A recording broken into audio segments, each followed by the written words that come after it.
One piece का new episode आ चुका है। न्यू एपिसोड के साथ कुमा का फ्लैशबैक ऑफिशियली खत्म हो चुका है। हाँ, हमें से बहुत सारे लोगों को लगा था कि लास्ट एपिसोड भी खत्म हो जाएगा, बट इस वाले एपिसोड के अंदर भी बहुत सारे ऐसे सिनारियो दिखाया जो पुराने फ्लैशबैक से आता है, लाइक रिपीटेड चीजें दिखाया। और जैसे कि इस वाले एपिसोड के साथ पूरा फ्लैशबैक खत्म है, इसका मतलब आगे से हम लोग फुल एक्शन देखने वाला है। बट कुमा के पूरे फ्लैशबैक के अंदर एक चीज मुझे बहुत बढ़िया लगा, लोगों का रिस्पॉन्स। कुमा के फ्लैशबैक की स्टार्टिंग से लेके अभी तक एवरी सिंगल एपिसोड के अंदर 9+ रेटिंग है। तुम समझ रहे हो, जितने एपिसोड है सारे के सारे एपिसोड में 9+ रेटिंग है ब्रो। दैट इज समथिंग जो मैंने खुद भी एक्सपेक्ट नहीं किया था। हाँ, एज अ मांगा रीडर मुझे पता है कि फ्लैशबैक बढ़िया है, बहुत अच्छे मोमेंट्स है, each and every episode 9+ rating जाएगा, ऐसा मैंने नहीं सोचा। फ्लैशबैक मिड पॉइंट पे एक्स में बहुत सारे लोग कंप्लेन कर रहे थे कि भाई बहुत पकार है, फ्लैशबैक खत्म करो, फाइट देखना है। But still there are so many people जिनको ये फ्लैशबैक बहुत बढ़िया लगा। आज हम लोग लेटेस्ट एपिसोड के बारे में बात करेंगे, इसके साथ प्रीवियस एपिसोड के बारे में थोड़ा बात करेंगे, बिकॉज प्रीवियस एपिसोड के साथ इस एपिसोड का कनेक्शन है। आई मीन कुमास पंच, जिसके बारे में मैंने बात नहीं किया। लास्ट एपिसोड का एक पर्टिकुलर सिनेरियो जिसको लेके बहुत सारे लोग बात कर रहे हैं, and that is this moment जहां पर वेगापंक ने बॉनी को ये नेकलेस दिया, और इस नेकलेस को लेके बहुत सारे लोग बात कर रहे हैं। बिकॉज यहाँ पर अगर हम लोग ठीक से जूम करके देखें तो यहाँ पर हम लोग एक रिफ्लेक्शन देखने को मिलता है। It's more like half moon reflection, और जो रिफ्लेक्शन है ये 100% गार्लिंग फिगरलैंड के हेयर स्टाइल जैसा है। अगर तुम लोग अच्छे से देखो तो यस, रिसेंबल करता है भाई। नेकलेस के अंदर मून शेप रिफ्लेक्शन और गार्लिंग फिगरलैंड का हेयर दोनों मैच करता है, तो इसको लेके बहुत सारे लोग बात कर रहे हैं। और ऊपर से हम लोगों को पता है बॉनी के मॉम के साथ किसी सेलेस्टियल ड्रैगन ने फैक्स किया है, और बॉनी एक सेलेस्टियल ड्रैगन की बेटी है। और ऊपर से सडन ने भी बोल के रखा है जीनी 8 नंबर बेबी थी होली लैंड की किसी की,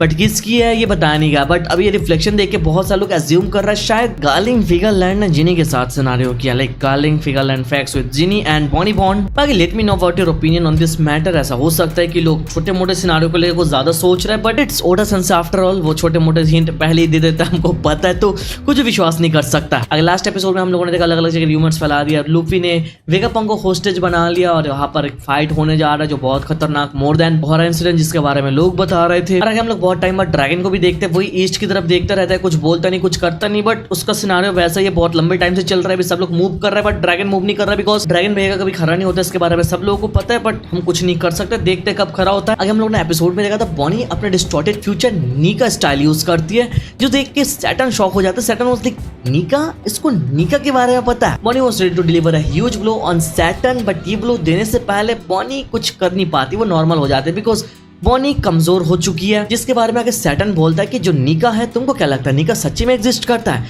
बॉनी बोलती है हाँ एग्जिस्ट करती है, बट सैटर्न बोलता है तुम्हारा भरोसा नीका के ऊपर बहुत ज्यादा कमजोर हो चुका है, फॉर दैट रीजन तुम कुछ भी नहीं कर पा रहे हो। ऊपर से तुम्हारे डेविल फ्रूट का नाम है एज फ्रूट, जो हमारे सामने रिवील हो चुका है। Basically it was an experiment जो सैटर्न ने खुद किया बॉनी के ऊपर बचपन में। लास्ट एपिसोड से ये भी हमको पता चलता है सैटर्न वाज द वन जिसने जीनी के साथ ये सब कुछ करके रखा है, सफायर स्केल वगैरह। तो basically Saturn was the main reason कि जीनी हो जाए, बॉनी हो जाए, कुमा हो जाए, उनके पूरे फैमिली ने सफर किया। अगर सैटर्न बॉनी के अंदर डाउट क्रिएट करने की कोशिश करता है, बट बॉनी वाज लाइक कि नहीं निका एग्जिस्ट करता है। और वहीं पर हम लोग देखता है लूफी को वहां पर खाने की बहुत जरूरत, उसको भूख लगी, हमको पता ज्यादा गियर 5 यूज करने से उसका हाल कैसा होता है, तो वहां पर उसको फूड दिया जाता है, खाना देता है, बट किसी को पता नहीं चलता है खाना कौन देता है। सडन पूछता है, सब लोग मना कर देता है, बट वहीं पर हम लोग किजारो का एक सिनारियो देखता है, वो वहां पर कुछ बोलता नहीं, पड़ा रहता है, और हमको पता है ये खाना किसी और ने नहीं, किजारो ने दिया। बिकॉज आगे हमारे सामने एक छोटा सा किजारो का फ्लैशबैक आता है, जहां पर हम लोग देखते हैं किजारो नीका डांस कर रहा है। किजारो उस मोमेंट को याद करता है और आगे कुछ बोलता नहीं।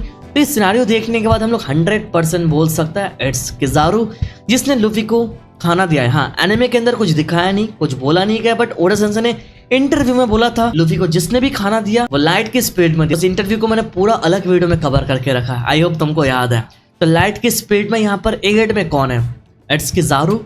तो किजारो ने लूफी की मदद की, मतलब निका की मदद कर रहा है, सन गॉड निका, उसने खुद निका डांस करके रखा है, बहुत बढ़िया कनेक्शन है।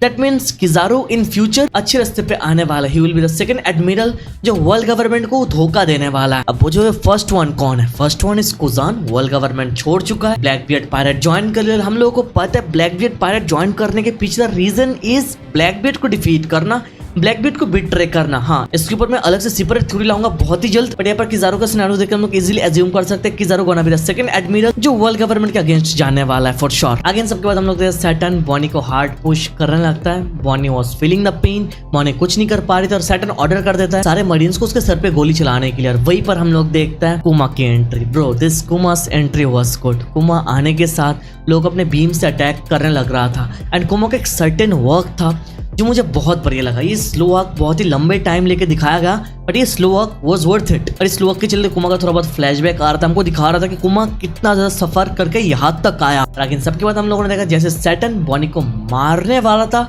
वैसे ही कुमा बीच में आ जाता है और आने के साथ वो अटैक ले लेता है और बॉनी को बचा लेता है। Bro that moment was actually good. Kuma was always there for Bonnie.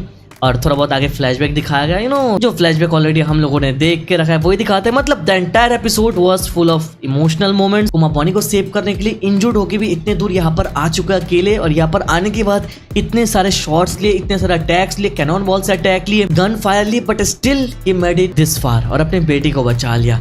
तो कुमा की पूरी journey is full of trauma. I don't know future में मांगा में कुमा के साथ क्या होने जा रहा है बट इतना ज्यादा सफर करने के बाद अगर कुमा को हैप्पी एंडिंग नहीं मिल रहा है तो ये जस्टिस नहीं होगा कुमा के साथ। अगेन सबके बाद हम लोगों ने देखा सैटर्न कुमा को अटैक करता है। कुमा उसके हाथ को पकड़ लेता है और जो मैसिव ब्लो देता है। Bro that blow was everything. मुझे इसके बारे में थोड़ा पहले बात करना चाहिए था यार बट मैंने इसको बिंज वॉच किया, सारे एपिसोड्स को जमा करके रखा था, वो सारे एपिसोड एक साथ देखा। बिकॉज वन पीस जो वीकली एपिसोड है एक एक करके देखने में लाइक वो फील नहीं आती है भाई।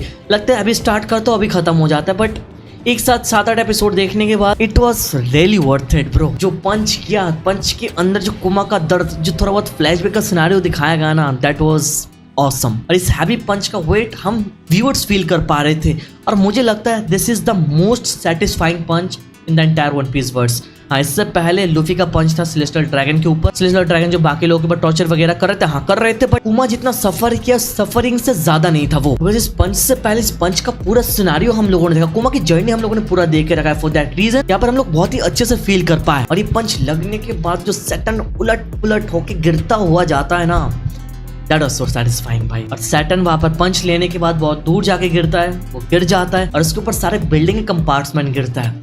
That moment was so satisfying bro। Saturn का ऐसा हाल देख के मजा सा आ गया। हाँ, हमको पता था ऐसा ज्यादा देर तक नहीं रहने वाला है because after all Saturn regenerate कर सकता है, डायरेक्टली इमो से पावर मिल रहा है तो उसको कुछ अटैक से फर्क नहीं पड़ता। हम लोगों को पता है वो डैमेज तो होता है बट हील कर जाता है। फॉर दैट रीजन तो कोई भी अटैक को डॉज नहीं करता है, चाहे वो बॉनी अटैक कर रही है, चाहे वो कुमा अटैक कर रही है या फिर चाहे कोई और। इस एपिसोड के थ्रू पता चला वेगापंक ने कुमा के अंदर सेल्फ डिस्ट्रक्शन वाला स्विच नहीं दिया बल्कि शट डाउन वाला स्विच दे दिया, जिसको प्रेस करने के साथ कुमा का मूवमेंट बिल्कुल रुक जाएगा। बट ये काम नहीं आया, जो देख के वेगापंक शॉक हो जाता है। और इसके पीछे रीजन क्या दिया गया, बकेनियर्स ब्लड जो कुमा के अंदर है, जो बहुत ज्यादा स्पेशल है। नो वंडर आगे वेगापंक बोलता है दिस व्हाई लोग बोलते थे बकेनियर पीपल वेयर स्पेशल।